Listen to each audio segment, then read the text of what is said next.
cú lúc bây huân nó mùa là do nhẹ nhưng bị va cú nhớ cho họ là cross Wisconsin nó thế cú cho họ lử cú tuổi nhớ đầu chưa biết cho trong nó chỉ họ nhớ cho họ culture là do cái là gì nữa nè cái là gì nhá đâu chưa biết cho xong nó nữa cũng mà đào giả thế ở mua xử lý mua cái là gì li ở cho tôi chân xài là tôi sinh kỹ thế họ giờ mua nhớ cứ chia ban trà lụt tàu lo mua chế tôi hung gạo tê nên nó thế ở chỗ kênh là chỗ ta chuyên gia tên đó cái là gì đào giả thế ba và nên nó tôi mua cái là gì đó bé là do tôi sinh kỹ là ba bé ba dancer ba xài giờ tôi ở những nhà đó bé trong nó chỉ này do nhớ cho là cross nó là luôn bé hoa này xài cầu gì xanh nó nè là nhớ là cross thế sao nhớ rằng của do mà mùa vư là do nhiệt sa long vư của là cô nhớ hồ Alaska là cross hồ nó thia xong nó nè và lần thia nó dành cái là vợ tôi thấy cho chế bé cháu xong nó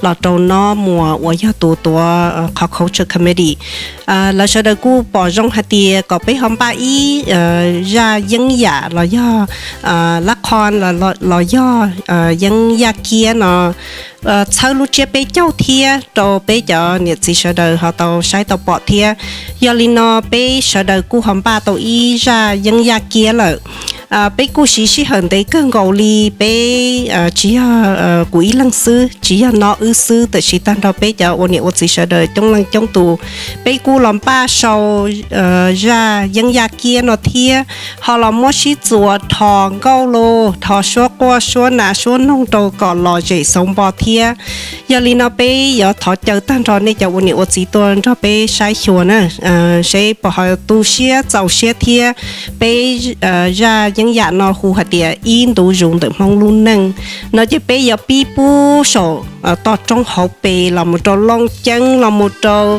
viên tràn trò vi này trò va long chùa tua trăm tua trò tế chậm cả nó thọ chờ có hun này sợ đầu tuần cho bé sai chùa nữa bé yên mò xiêm ba cơn gầu thia bé chờ chỉ tàu tây mi tu mi nhùa ở giờ lò ra những gia kia nó trong này sợ đầu sai thia hạt địa bé giờ ba tua trò tàu lúc chế bé cháu trong nói và có tàu ít khó kế sau xe rồi bé lúc chế bé cháu thia và thia chế xe hạt địa nên cho ôn nhẹ và chỉ cứ tin năng trả sợ đời nên tôi sau bé lúc chế bé cháu thia họ tua ba sai bé ra những dạng nó thia có bé thia li hạt địa và ít khó khó khăn rồi bé cho mình nhiều hạt địa chỉ do lớn nó cho bé lúc năng giả ta là sưแต่是我一看到了的了摸给工地了车给bé lúc chế bé cho chúng nó thia也里我找 Yeah, everybody definitely.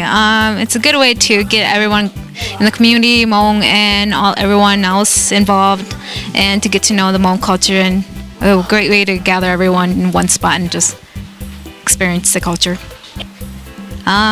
Bring everyone, have fun, enjoy the culture, watch the performances, watch the play, and just have a good time. Okay. Come in and watch the kids perform the play this year for the New Year. It's gonna be really good. We worked a lot. Worked hard on the backdrop. So it gets the message that comes out to me is most is where our parents came from. Where they first when they Lao Chang and how they came here and how they had to switch out from the Hmong to the modern era. And for us, lucky for the kids, it's easy for us to change into compared to our parents. Well, I think about New Year is important because it brings everybody together. It brings everybody who's in the Hmong community together. Have a good time, play some sports, eat food with each other. Mostly just enjoy it, and it also not just the Hmong people, but other ethnicities come and enjoy with us, which is the best thing to have at this time now.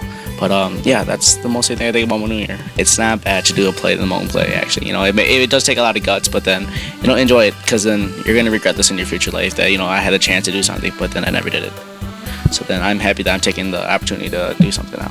I mean, doing a play, yeah, it's like kind of nerve-wracking. Being on the stage and taking a lot of gut and actually like doing it, but like at the same time, just like I feel like I'm gonna have fun with it, and it's gonna make me get very close to like people that I'm not very close with. Sure, I would say, yeah, it brings us out there and like tells other people to like come see how our culture is, and like for a chance for other people to see how we process through our Hmong clothes. it makes me feel like I'm proud to be a Hmong girl and like show other people that this is how we wore clothes back then compared to modern day and stuff like that. For younger generation, I would say be proud to be like a Hmong person, and also like come to Hmong New Year because like it's really a fun experience, and like plus you meet a lot of new people and like just fun in general. Happy New Year's. 鸟想手气啊。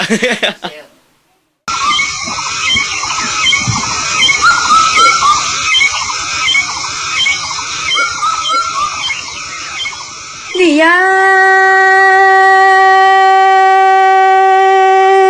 大脑子冷都呀呀，传统的了多不可写呀，干呀农呀过热热了多不新鲜的子冷都爱过没梦呀了。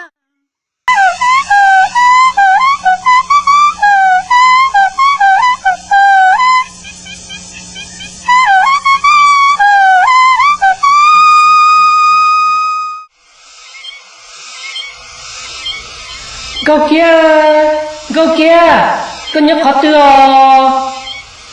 Tốt con nhớ ra cái tên nó. Chả nó nói chẳng tôi cu, em chơi sẽ xa có lý bò. Chỉ sao thế à? Nó, ba chị tao đã chỉ tôi là nó mọc khó xưa mà. Mai, tôi chân được cho bó nó lời chê, đó lời bó giỏ. Bò chị bò sư tia. Nhớ lý chê, bó sư lại. Tao cơ, chơi chả có sư sư lâu. Nhớ cụ sư chê, cụ mà hãy ra cứ xưa sư. Họ nhớ có sư chê, có dụ cụ lại. Ủa lý kia, nhớ lý chê, mù bò. Cụ mù ổn đây, thì mi ca là. Có mà lý là cá tua. Mà sư sổ ổn đây mà. Có nhớ chê, có ủa xuyên gia, thiên nhân giống. Tay mê lục cho chê nơ.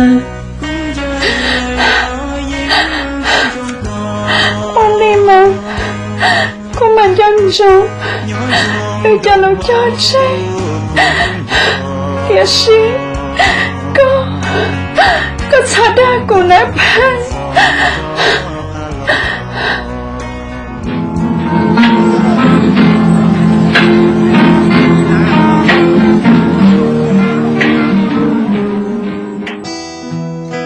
Câu sang, xin lưu tá bảo lên nó, cũng chạy trả lần nu, cũng chỉ tao có sự lo. Do có lưu của tia chê, sẽ lý cha lo. Dân dụ chủ sĩ tao sư. Chả có nè có gì, cho có một mì ca, họ cũng nè cụ gì, cho có một Australia là nè. Do lý chê, cụ sĩ dụ kia sư, có xa lý cha.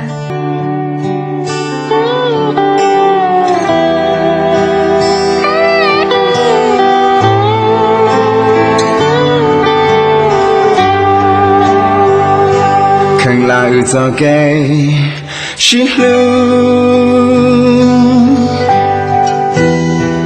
thiên lưu nàng nó giờ sao tao lấy sao răng cao nó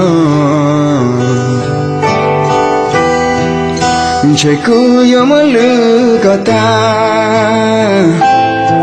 giờ sao được chia bi bữa thầu nhau qua lòng chúa